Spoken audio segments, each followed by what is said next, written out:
In a world obsessed with rankings, two men dare to chisel greatness out of metaphorical granite, one wildly subjective opinion at a time. This show, every episode, we select four icons from a single topic and immortalize them in our own personal halls of fame. Subjective? Absolutely. Debatable? Always. Set in stone? Until next week, welcome to the Mount Rushmore Show, where your top four says everything about you. And lately, Joe, I'm Mike Mintz, by the way, he's Joe Mintz. And lately, Joe, we've been kind of all over the place. We've had movies, we've had music biopics, we've had Halloween candy, and we've Baseball. also talked baseball and the World Series, which just one of, by the way, I know you had something to say on this, Joe, and I'm going to give it to you. But first, is baseball back? That World Series might have reinvigorated the whole sport right there. I couldn't agree more. In fact, I wish we did the October one now because I'm just thinking about baseball. That's really what I talk about today. But I'm not going to spoil what we're going to talk about yet. But I just had to touch on it because we recorded our last podcast right before Game 7, which was already one of the best series in my lifetime, no doubt. I can't speak for people that watch Yogi Berra play. I don't know back then, but if baseball is ever going to be back, it is. It was so good. And to have a game seven, first of all, go into extra innings, and people, you couldn't avoid it. Everybody was talking about it. We were actually, I was driving the wife home from a thing, and I had to keep updating the score on the phone for the person in the back seat. It was like, whoa, is it what inning is it? Who's up? You know? And it was like, it was one of those, everybody was watching. And as we were driving down the street, I just was like, man, baseball is a big thing. World Series is back, and Otani and all the names. And it was fun. It was a lot of fun. So, Oh yeah, I mean performances, the stars. Oh my God, the relief pitching, man. hmm. Will Smith, what he did, a catcher for the Dodgers. I mean, you asked me, I can't even remember who won the World Series last year. It was the Dodgers, but I had to think for a second. Whereas now I'm entrenched in all the players, all the action.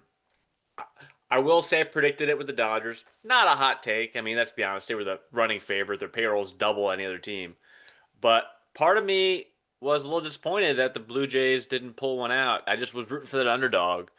But I'm excited about baseball. I live near Baltimore. That's a baseball town when baseball is good. So I can't wait to see what the O's do next year. I can't wait to get myself to some games. I might even watch non-Oriole games, not in the playoffs. I don't know, Mike, but this could just be the October, post-October high I'm feeling. Ask me again in a few months when spring training, I might not feel the same. It might have worn off. But right now, baseball's back. And I hope this momentum sticks because folks my age and younger, they tended to fall off of baseball. But I think now we're turning the other side of America's pastime. Well, and you did nail it with that prediction. And what's funny is you even mentioned how you were kind of rooting for the Blue Jays, but then you were saying, but it's going to be the Dodgers. I had to ask you, Joe, though, the last episode where we talked about Halloween candy, did you break any rules? Did you go out and get a take five or try anything out? So, I mean, if I were gonna, that was gonna be the time right after that mouth-watering podcast. oh, so good. Um, the thing I was craving the most that I missed and was looking for nostalgia from was candy corn. Oh, I found myself in the grocery store, and the problem with candy corn is the quantity. What hmm. I wanted is a handful of candy corn. What I don't want is a bag this big. And if you can't see listening on audio, my hands are extended pretty high um, of candy corn in my house because I'm afraid of what it will do. Because I said this in the podcast, part of my memory is enjoyment of candy corn, but I also have terrible memories of over consuming and having stomach aches from candy corn. So, long story short, I did not. I was scared. I'm a coward, Mike. I had a Ninja Creamy protein smoothie to Craver Sweet Tooth, and I moved on my day. I got nervous. No, don't worry about it, man. Stay on that path. That's good for you. That's good that you were able to hang and yeah, that's if you made it through that one, Joe. It's you're solid, dude. I So put sugar-free chocolate chips in my Ninja Creamy. Does that count for that's anything, Mike? that's it. That's all we needed right there. So What about you? Did you indulge? I bought a take five Okay, and let's hear I did not get to eat it. My son found it and was like, Coop's like, it. a take five. He was so excited. And then I was like, yeah, I got that for you. So, Oh, Mike. so There's he, two of them. You could have had a moment with I your should, son. You I do a little should. cheers and then take five. You both take a bite and your brain melts together. It could have been a great father-son bonding moment. You just gave them No, both. I did. I had some Sour Patch Kids though, so it was okay. So Well, take five was on mine, not yours. I know, but that's And what you, excited me. I wanted to I try know it. you're So like, I never thought of the pretzel in there. You're right. Mike, you yeah. owe me something here. Come on. I'm gonna go get one. I'll tell you what. This weekend I'll try it, and much like my last movie that I had to watch, I'll report back. So And as a good father, you should take your daughter and give her the second one so you could have that father-daughter moment together that you skipped over with your son. that's fair. And it was her birthday this weekend, so perfect. Come That would on, be what the better perfect. than a take five on a bow? Put Yeah. that in a gift wrap bag and let's get it on. Yeah, that's the perfect birthday gift right there. Well, Well, Joe, did you yeah. what are you This has thinking, nothing to man? do with what we're going to talk about today, by the way, folks, if you're Yeah. curious. We're not talking baseball or candy today. Well, what are we talking, Joe? We're going back to movies, and we're Mm, going back to one of the greatest to ever make them. And why now is because I watched, and many of you listening may have watched, a amazing new five-part Apple TV documentary series on Martin Scorsese's life and career. Um, it's an absolute gold mine for any film fan. It takes you through everything: his upbringing in Little Italy, the asthma that kept him inside watching movies, how that turned into a lifelong obsession with film, as an observer of other people that couldn't play outside. Then it moves to the decades. Every movie he made, from Mean Streets and Taxi Driver, all the way to The Irishman and Killers of the Flower Moon. You get behind the scenes stories, you get some rare footage, very candid interviews from his peers, from De Niro to DiCaprio, and then even his longtime editor and casters, some people like Thelma Shoemaker. You get not just the how of his movies, but the why. You get some of his Catholic guilt, his fascination with sin and redemption, and then the morality under all that violence and chaos in the movies we love.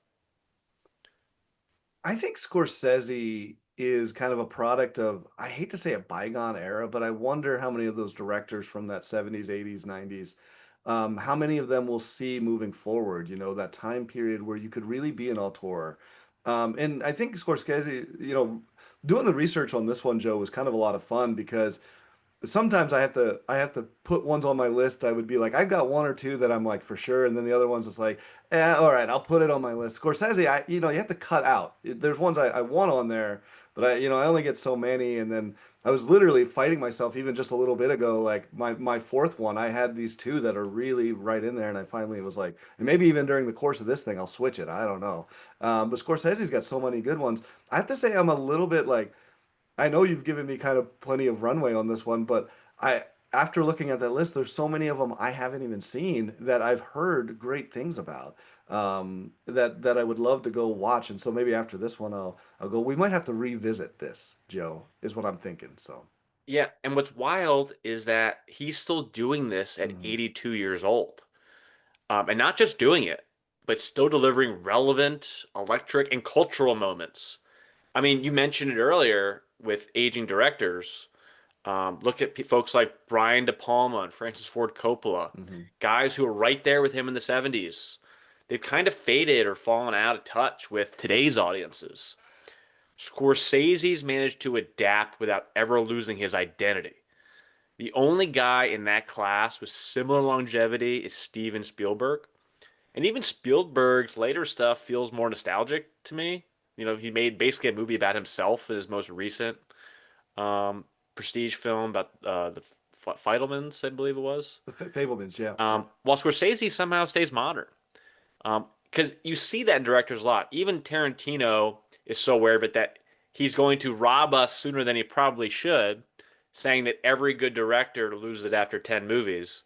So having already made nine, his 10th and final one, which will be an epic Mount Rushmore when that comes out for us, Mike, don't you worry, is what's going to leave him exiting Hollywood, whereas you have the exceptions like Scorsese that give me hope that directors don't call it too early, or that they find a way to adapt to stay in the game and not lose the memory of what was. Um, I think his secret is he's always made movies that speak to the moment, even if they're set in the past. He understands today's audiences what they crave. It's the sharp pacing, the moral complex characters, the flawed characters, huge cinematic energy. He delivers that every time. And of course, he's probably most synonymous with New York City's Italian American mob world. From early days of Mean Streets to Goodfellas, Casino, The Irishman, he's painted the most authentic portraits of that life. He's not glamorizing it, but showing the power, temptation, and then what we all love is the downfall. And he has some great partnerships in the process. De Niro being the big one, that was his muse for decades, from Taxi Driver to Raging Bull, Goodfellas, Casino. Then the later years with Leonardo DiCaprio, carrying the torch for Departed, Shutter Island, Wolf of Wall Street, Kills the Flower Moon. And I don't want you to forget that he can also act. He's had some That's right. cameos and stuff like Taxi Driver and The Age of Innocence. And recently, he was brilliant in a very self-aware turn as himself in Seth Rogen's The Studio, where he That's got right. his first Emmy nomination, believe it or not, playing, well, Martin Scorsese. Um, it was hilariously skewering the dynamic between the creative geniuses like him and studio executives chasing profit. But honestly, he's not just the mob guy, even though people have tried to typecast him that. His range is insane. If you really think about it, he's tackled spiritual despair in movies like Silence, psychological collapse in Taxi Driver, self destruction in Raging Bull, and even early feminist themes. If you remember, Alice Doesn't Live Here Anymore.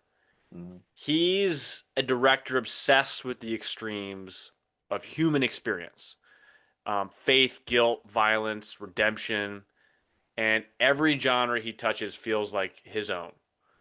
And my favorite version of this is when he's in that fast-paced kinetic zone, tracking shots flying through nightclubs, whip pans, voiceovers dripping with attitude, the dark comedy balanced with grit. Those movies that move, that make you grin at the audacity of some of his characters, that have you quoting lines days later, that's what I love most about him. Well, I think you nailed it. I mean, that is a good rundown of Scorsese and kind of his legacy. He's going to go down, if he isn't already Hall of Famer, all-time great. I think people are going to be looking at his movies 20, 30 years from now, even the ones that he's probably still going to make. I don't know if he's going to continue to be active or not, but hopefully he does. That's one of the things I wanted to say, Joe, is I want to see more. I want to see what he's going to do next, kind of thing. And I know he's in his 80s and stuff, He's but you still never making know. movies, Mike. He's He's still got some making cool them. projects in the works right now. Yeah. I'll And talk about so, those as we're done. all right, perfect. Well, I guess let's get started and we'll kind of dive into the history and stuff of what we love from Martin Scorsese. Mike, I have a feeling we're going to share a few. So I'm already going to predict this first one we're going to share. But why don't you rip it off? All right. Well, this one probably, if you've watched any of our feature former ones, that especially with DiCaprio, it's going to be The Departed. I absolutely love this film. I think it's one of the best movies. I know it's a remake of Infernal Affairs, an Asian-made film. I've never seen that one, but I can tell you The Departed from a filmmaking from a film lover's perspective, a cinephile, right? It's one of these excellent movies. Not only that, if you're not like an obsessed nerd about films, it's a great movie. It's one of the few films that does both of those things at extremely high levels. You can just watch it as a breezy, somewhat watch, but if you want to get deep into filmmaking and really respect what somebody's able to do, Scorsese nailed it with The Departed. To me, it's his magnum opus. It is his great work. It is layers. It is a cat and mouse game. And actually, I think I said this before. It's really not. It's a rat and rat game. It is a game of people that are pretending to be something they're not, and it's all about deception, and it's all about these amazing performances, and everybody in it is great. I mean, they're all well cast and they all play just amazing parts, including some minor-ish characters like Mark Wahlberg, who I think one of his best performances. is in The Departed, which is at times hilarious and at other times absolutely believable as his threatening self. I love this movie. I'd love to go deeper into it. Um, but Joe, everybody already knows my take on it. Departed is my number one. Yeah. If you listen to our earlier episode of Leonardo DiCaprio's Mount Rushmore, we talk about The Departed in good depth. It's not just one of Scorsese's best; it's one of the best movies, and it's the movie that finally won his long overdue Best Director Oscar. You mentioned it was a remake, but he took a take on a true story of Boston mobster Whitey Bulger Hmm. with the Jack Nicholson character, and it's such a great ensemble between Nicholson, DiCaprio, Matt Damon, Mark Wahlberg, and Mark Wahlberg, to his credit, improvised much of his dialogue and earned his only Oscar nomination to date. But these guys were firing on all cylinders together, and it was a box office smash. I mean, he was successful in Hmm. every way. It made over $290 million, and it brought him back into the center of pop culture. Because, for a little context, before that, he had a bit of a slump. After he did a movie about an ambulance EMT driver with Nicolas Nick, Cage that did yeah. not do as well. So this was a big comeback movie for him. And one of my favorite lines to the movie, you may remember, is "I'm the guy who does his job. You must be the other guy." You must be the other guy. That's a Mark Wahlberg line. Fantastic. So Yeah, I don't know if that line's improvised. I like to think it was. Because Scorsese isn't like the Coens. He doesn't write it to exact script. He allows his actors to play and do what they do best, and that's what makes this movie so great. The Departed is one of those great ones because it just feels frenetic. You don't it's almost unpredictable. Actually, it really is. The first time through, people gasp. There's shocks throughout, and you never know what's going to happen. I think that's what gives it this great tension. So yeah, that's my number one. Departed is We're right gonna there at the share top. it, Yeah. and it's so rewatchable. It's so rewatch. I can't tell you how many times I've seen it. It just moves, man, and every time I watch it, it feels fresh. Yeah. Yeah, there's always something more to see. That's what's Yeah. beautiful about it.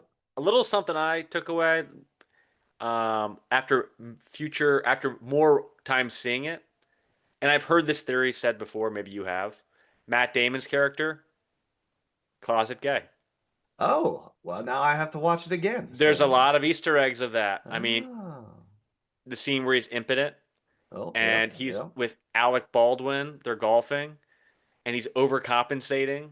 But Alec Baldwin's like, it's good he got married, It's um, people know you can stand the son of a bitch. You're not gay. You're structured, and your dick works. And he goes, Yeah. "Oh yeah, it works overtime." I'm like, that's a gay man saying that. That is a guy overcompensating. Ah, see, this is a reason to go for the rewatch there. Wow, The Departed. Joe, I got a number two that I know we're sharing number one, but I have a number two that's one of my favorites, Scorsese, that probably isn't on your list. So I'm gonna go with number two here, if that's all right. So, Go. wow, this is The Color of Money.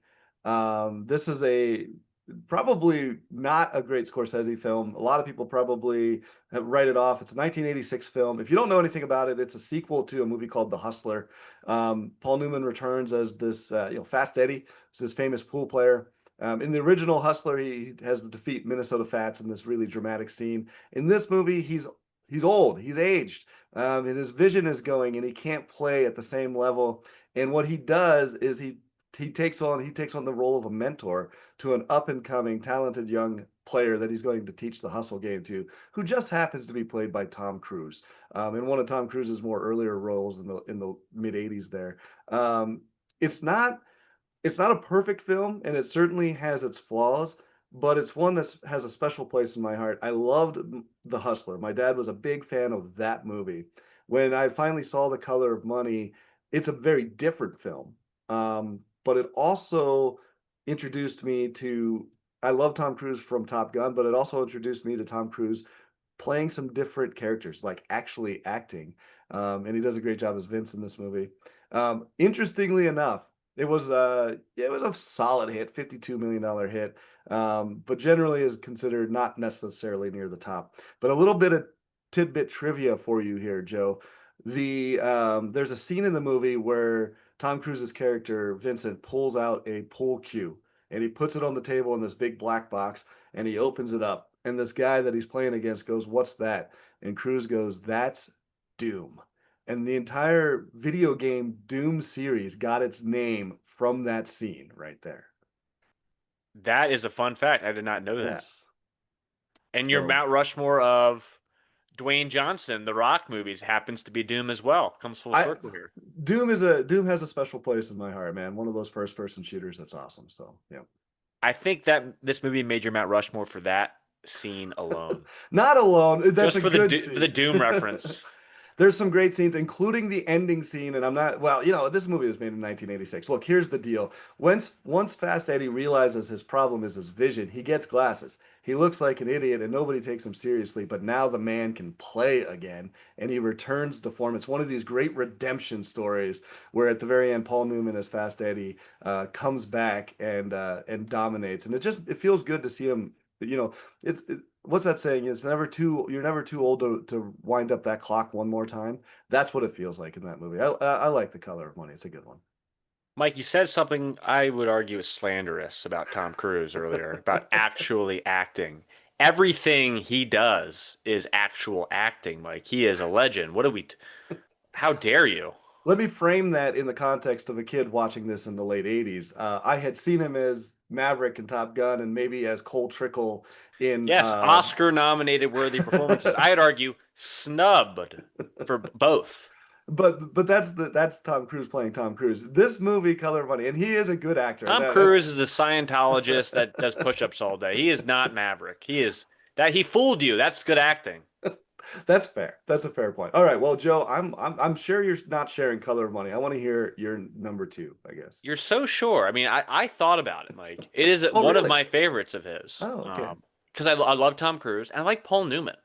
Hmm. And um, you've got Scorsese's signature camera movement, gliding over pool tables, the neon reflections, the blue soundtrack. It's 80s Scorsese style meeting classic Americana. I love that about the movie. And it won Paul Newman his long overdue Oscar, which is wild considering the career he'd had before that. And I know critics were kind of mixed on the movie at the time, but looking back, it's a great example of Scorsese experimenting. He took a studio back sequel and he still injected it with energy, that moral tension, and the character depth for both Cruise and Newman. It's not his flashiest or darkest movie, but it shows how even a commercial Scorsese film still feels like him. It's that cool, kinetic, and just got soul. So I it's a good agree. pick, Mike, even though it is not on my list. I want to say one more thing about it is we're probably going to get because the part is really kind of a gangster movie, and there's probably other. I know there's ones on my list that are gangster movies, but this is the other thing is Scorsese. Sometimes people put him in a box, but he can do other things and Yeah. really at a high level. And that's another reason I wanted to throw Color of Money on there. I love it. I own it. I've watched it multiple times. I'll probably watch it again here soon. So Well, another one on my list is um, one of our favorites. We might share this, Mike, because we've both mentioned it on our Leo podcast, and that is The Wolf of Wall Street. yeah, absolutely. Come on, It same. meets the 21st century with rocket fuel energy. I mean, if we thought other movies were rocket fuel, this is multiple Red Bulls and Monster Energy drinks. DiCaprio's Jordan Belfort is a modern Henry Hill. It's greed replacing guns, but the same addiction to power. And it was his biggest box office movie to date, $406 million worldwide. It got DiCaprio an Oscar nod, and the movie became an internet meme factory. Sell me this pen. Yeah, How many people were saying that after this movie? I was in sales, Mike, and it became a running joke about selling freaking pens. The pen salesman must have been, the pen sales have must have been off the charts from that movie. What makes it special to me is how Scorsese channels the rise and fall structure, but into a satire of excess. And he makes you laugh while also feeling a little gross and disgusted by your laughter. And fun fact about the movie is DiCaprio and Jonah Hill did over 70 takes of the Quaalude crawl scene. My God, if I was a fly on the wall on the set that day, I imagine hysteria.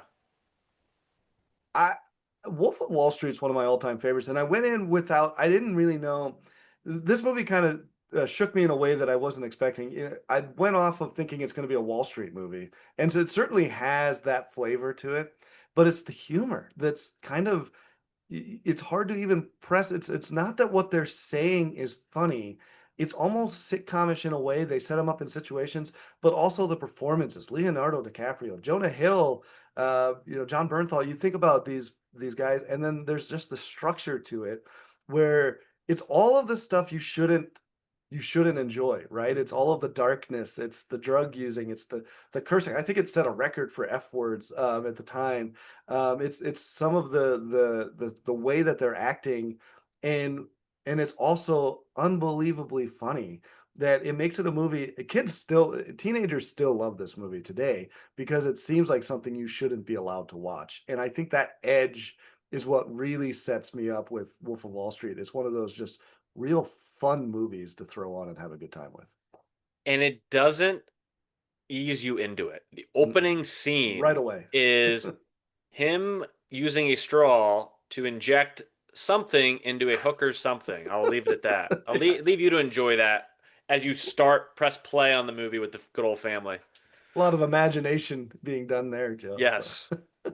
well, I had imagined we would share this one, but that puts three of mine on to only two of yours. So I think it's Okay. only fair, maybe if you do the next one. So, I doubt this will be your fourth. I have a feeling we'll share the fourth. I do. okay, So we'll see. I'm gonna go a different one because personally I'm saving the best for last. But this Okay. is a great one as well, and that is 1995's Casino. Oh, good one. Yeah. It's if Goodfellas was the East Coast mob story, Casino is its Vegas cousin. It's glitzier, deadlier, and more operatic. Got De Niro, Pesci, and Sharon Stone, all at I would argue at their peak. Sharon Stone earned an Oscar nomination, and Scorsese painted the best ever portrait of, I would say, greed and corruption in Las Vegas. I don't think there was anything like this before then. I think we learned we all wondered about what happens when you. I think it's a running joke about casinos. If you start counting cards, someone's going to break your legs. But Hmm. that culture or understanding mainstream of that culture did not exist before Casino. The voiceovers, the pacing, the needle drops. It's got that rhythm I love of Scorsese. Um, I mean, one of the most iconic scenes I think of all the time is when things are going downhill. They play that song by the Animals, and they take you out with Joe Pesci in the cornfield. Hmm. There's a baseball bat involved. Enough Oh said. yeah. And it solidified his style, the blend of violence, style, and introspection. That I think there's been tons of imitators of that style since. Casinos, I'm glad you put Casino on your list, Joe, because this deserves to be on a Scorsese kind of consensus one. Sometimes it gets underrated. I think kids going in expecting a certain Scorsese look or feel, and Casino's a little more cerebral, and that's what I think makes it great. And it gives it a rewatchability. The performances are fantastic. Some of these are kind of really stretching a little bit, um, and you're looking at a movie where you're taking on something that a lot of us know surface level details about, like this Las Vegas casino scene, and you're doing a deep dive, and it's exciting, and it's also at the same time dark and twisted, which is everything that's great about a great Scorsese film. I love it. It's not my number four, but I'm happy you've got it on your list. Let's put it that way. The only reason I think it gets overlooked is the timing. It's Yeah. De Niro and Pesci and Scorsese right after Goodfellas.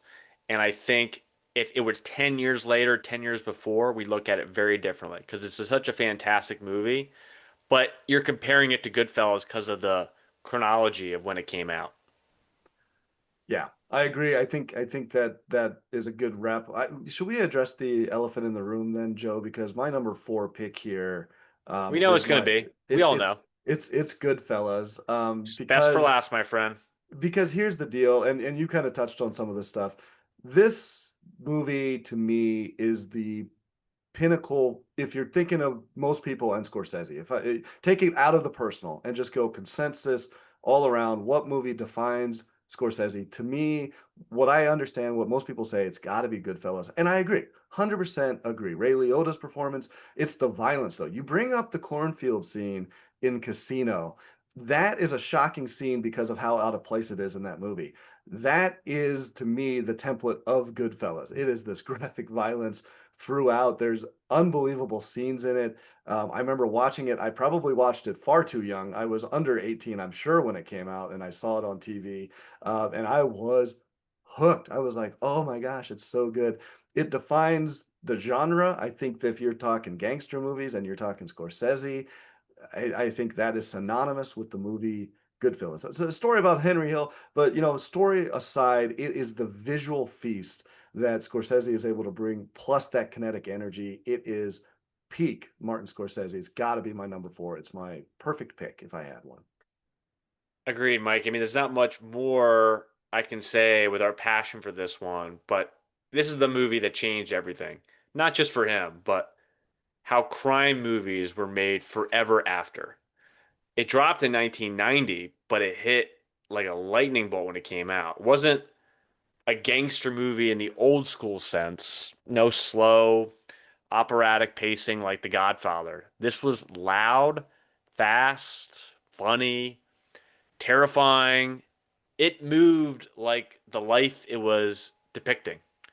From that opening line that I love, as far back as I can remember, Mm-hmm. I always wanted to be a gangster. You're hooked right there.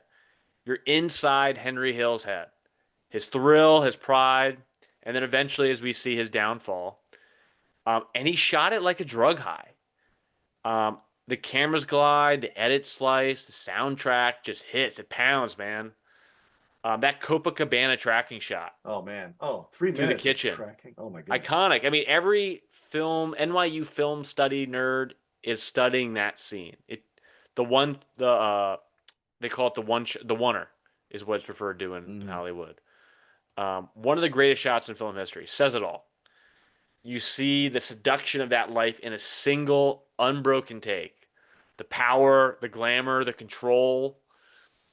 And that's what I think Scorsese understood better than anyone. Crime is not just about violence, it's about temptation. Um, then you've got his cast, Ray Liotta, who's incredible in every frame. He's the entry point for the audience, the guy who gets swept up and can't get out. You got De Niro playing Jimmy Conway with the perfect mix of charm and menace. And I think his performance gets overlooked oftentimes by Joe Pesci over the course of time, how good he was in that. Because Joe Pesci delivered one of the greatest performances of all time. He's unpredictable, terrifying, and hilarious. You know, Funny. You think how is he funny? funny how? Funny like Funny I'm a how? clown? Yeah, what do you Do mean I by funny? amuse Yeah. you? That scene was Iconic. not in the script, believe it or not. Scorsese let them improvise it, and it became the moment that defined Pesci's career. I mean, how many people, as Pesci's walking down the street, go funny, funny how? Exactly. And at the Oscars, Pesci won Best Supporting Actor. Scorsese lost Best Director again.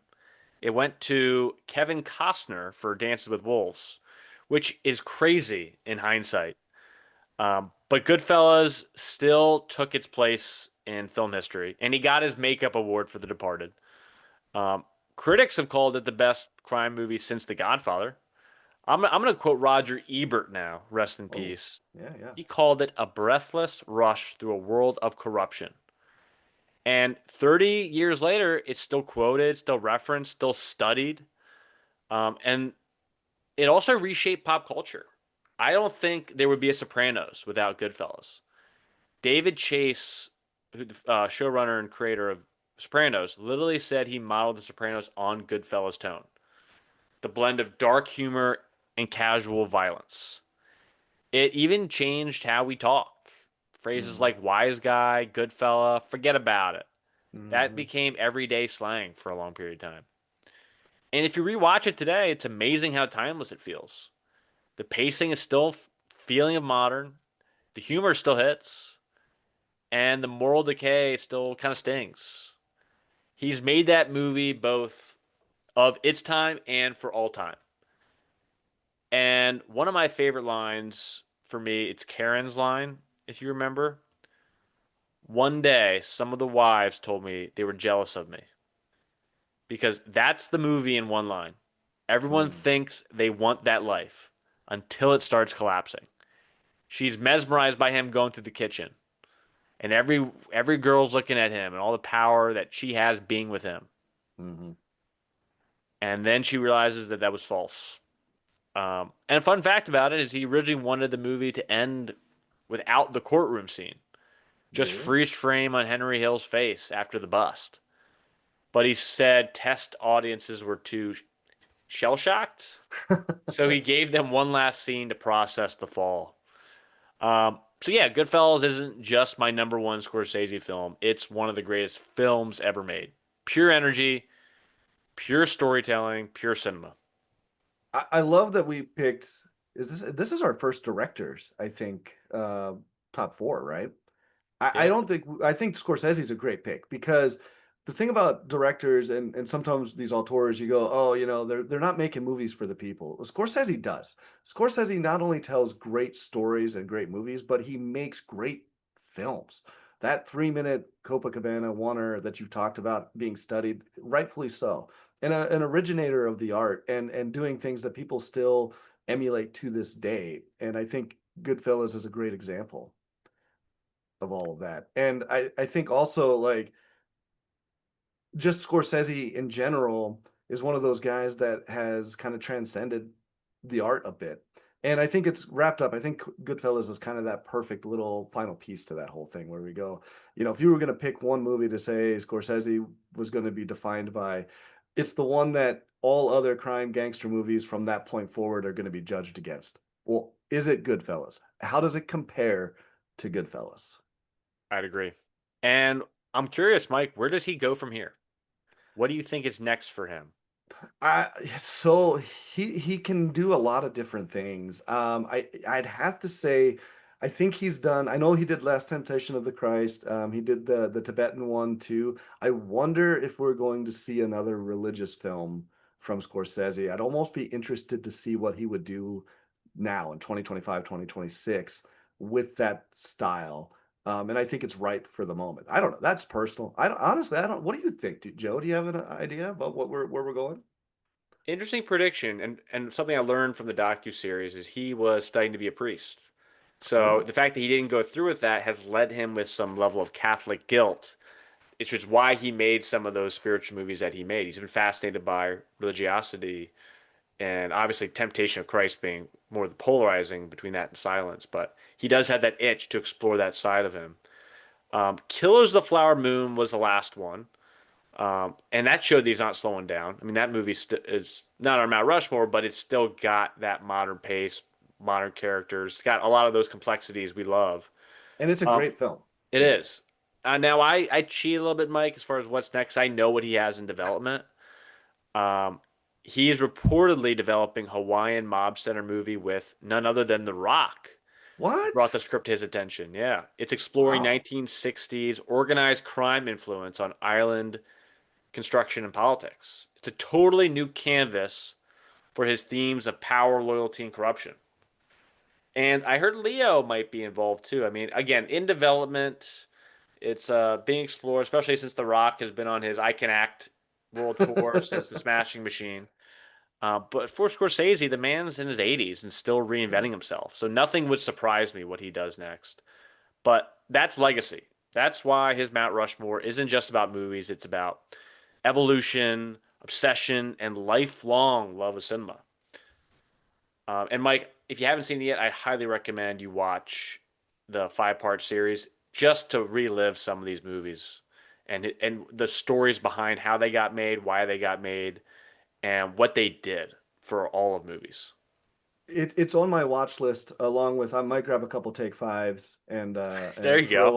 throw on It's my Apple 5 hours, TV. so you might have a stomach ache if it's all take fives. Maybe mix it up a little bit. No, Yeah. I want to see it. And there's been these docu-series coming out, the Charlie Sheen one, and it's kind of been great to kind of go back into the past a little bit, especially with movies. What we've seen, it's almost like the last dance of filmmaking now, is we're starting to go to these directors and stuff from my childhood all the way through. And Scorsese is one of those guys that worth doing it, man. I mean, what an absolute murderer's row of movies on that dude's filmography. So yeah, I'm gonna watch it for sure. This was a fun one, Mike. This was one I wanted and needed an excuse to do from the early days. And I know he does have a movie coming out within next year, but I had to find a reason to talk about one of my favorite guys. All right. Well, that is it for us. And you see what we put out there. And the question is what do you think? Did we do it right? Who was right? Who was wrong? Which ones did we miss? What would you carve onto your mountain? Until the next episode, he's Joe Mintz. I'm Mike Mintz, and this is the Mount Rushmore Show.